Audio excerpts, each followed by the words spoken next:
സമയത്ത് അവനിവിടെ വന്നില്ലായിരുന്നെങ്കിൽ.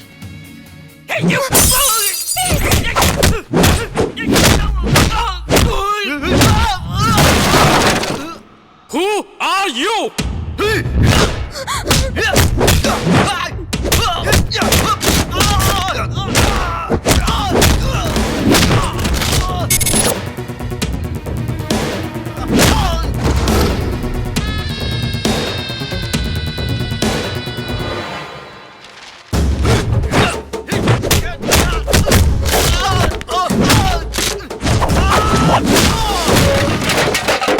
ആരാടാ നിങ്ങളൊക്കെ?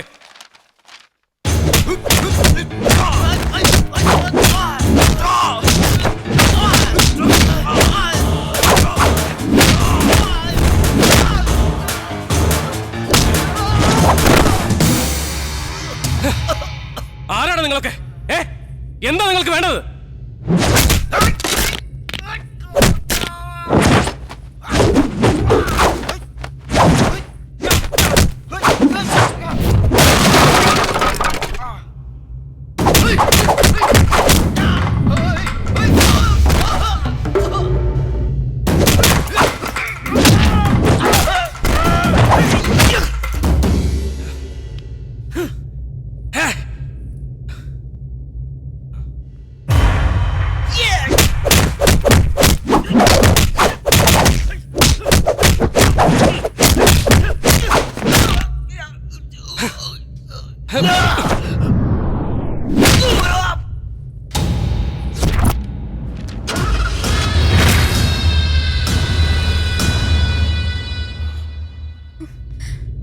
ആരവരൊക്കെ?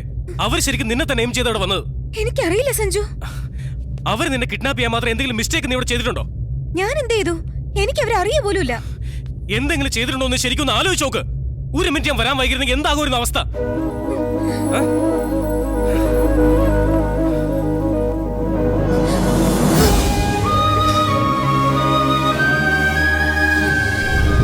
കള്ളക്കുറുക്കൻ കണ്ടാൽ ചുള്ളനോ? ഇതെന്ത് പേരാ? ഞാനൊരു ഡയറി വായിക്കുന്ന കാര്യം പറഞ്ഞില്ലേ അമ്മേ? അതിന് ഞാനിട്ട ടൈറ്റിലാ ഇപ്പൊ പറഞ്ഞത്. അതിരിക്കട്ടെ, ഏതൊരു കഥ? ആ പെൺകുട്ടി ഇതുവരെ കാണാൻ പറ്റിയില്ല. പക്ഷെ അവൻ എന്നും വരുന്നു, കാണുന്നു, സംസാരിക്കുന്നു ഒക്കെ ഉണ്ട്. പക്ഷെ ഇപ്പോഴും അവന് ഞാൻ ഈ ഡയറി വായിക്കുന്ന കാര്യം മാത്രം അറിയേയില്ല. നീ ഇതിങ്ങനെ കുറച്ച് വായിച്ചിട്ട് പറയാതെ മൊത്തം വായിച്ചിട്ട് പറഞ്ഞൂടെ? അതെങ്ങനെയാ അമ്മേ? 2-3 പേജ് വായിക്കുമ്പോ തന്നെ ഞാൻ റൊമാൻറ്റിക് ആയി പോവും. നിന്നെ കൊല്ലും ഞാൻ.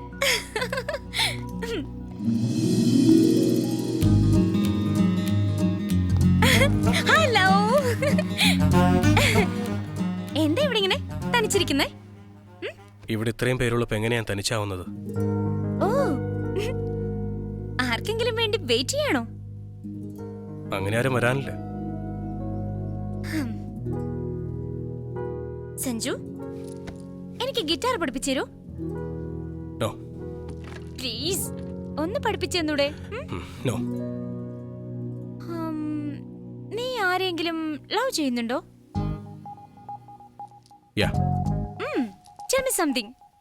ലവിനെ കുറിച്ച് കാര്യമായിട്ട് അറിയാവുന്നത് ബോയ്സിനാണോ അതോ ഗേൾസിനാണോ? എന്താ അതിപ്പോ ഇത്ര ചോദിക്കാനുണ്ടോ? ഞങ്ങൾക്ക് അറിയാവുന്നത്. Hello, love at first sight എന്ന കോൺസെപ്റ്റ് കണ്ടുപിടിച്ചതേ ഞങ്ങളാണ്. ഫസ്റ്റ് ടൈം കാണുമ്പോഴേ ലവ് തോന്നുന്നത് ഞങ്ങൾക്കാണ്. ഒരു പെൺകുട്ടിയെ കണ്ടാലുടനെ ഒന്നും ആലോചിക്കാതെ ഐ ലവ് യു എന്ന് പറയാറുള്ളതും ഞങ്ങളല്ലേ? ഈ ലോകം ഉണ്ടായ കാലം തൊട്ട് ഒരു പെൺകുട്ടിയും ഒരു ആൺകുട്ടിയെ കണ്ടാലുടനെ ഐ ലവ് യു എന്ന് പറഞ്ഞിട്ടില്ല. അങ്ങനെ സംഭവിക്കേയില്ല. പിന്നെങ്ങനെയാ? അവന്റെ ക്യാരക്ടർ, ബാക്ക്ഗ്രൗണ്ട്, ഫോർഗ്രൗണ്ട് ഇതെല്ലാം ക്രോസ് ചെക്ക് ചെയ്ത് ബോധ്യപ്പെട്ടിട്ടേ അവള് പറയുള്ളൂ. എന്തിനധികം പറയുന്നേ? നല്ല സൗന്ദര്യമുള്ളൊരു ഹീറോയുടെ 2-3 സിനിമകൾ ഹിറ്റായാലേ ഓട്ടോഗ്രാഫ് പോലും അവള് വാങ്ങുള്ളൂ. അത്രയ്ക്ക് കമേഴ്ഷ്യലാ. ഇതൊക്കെ വെറുതെ എന്നോട് ചോദിച്ച് എന്തിനാ ഇമാതിരി മറുപടി കേൾക്കുന്നത്? എന്താ, തനിക്ക് ഡയറി എഴുതുന്ന ശീലമുണ്ടോ? എന്താ അങ്ങനെ ചോദിക്കാൻ? അല്ല, ഈ പെൺകുട്ടികൾക്ക് മനസ്സിലൊന്നും ഇരിക്കില്ലല്ലോ, അപ്പൊ എഴുതേണ്ടി വരും. അതുകൊണ്ട് ചോദിച്ചതാ. ഇവനും സൈക്കോളജി പഠിക്കുന്നുണ്ടോ എന്നൊരു സംശയം. നിന്റെ ഫാഷൻ മാറിപ്പോയി, ടേസ്റ്റ് മാറിപ്പോയി. നിന്റെ പാരമ്പര്യം മറന്ന് ഫിഡൽ പോലും നീ മാറ്റിക്കളഞ്ഞില്ലേ? ഇനി ഒരു സെക്കൻഡ് കൂടി അവന്റെ കൂടെ ഇരുന്നാൽ ശാസ്ത്രീയ സംഗീതത്തോടൊപ്പം നിന്റെ ജീവിതവും കാഞ്ഞേട്ടയാകും.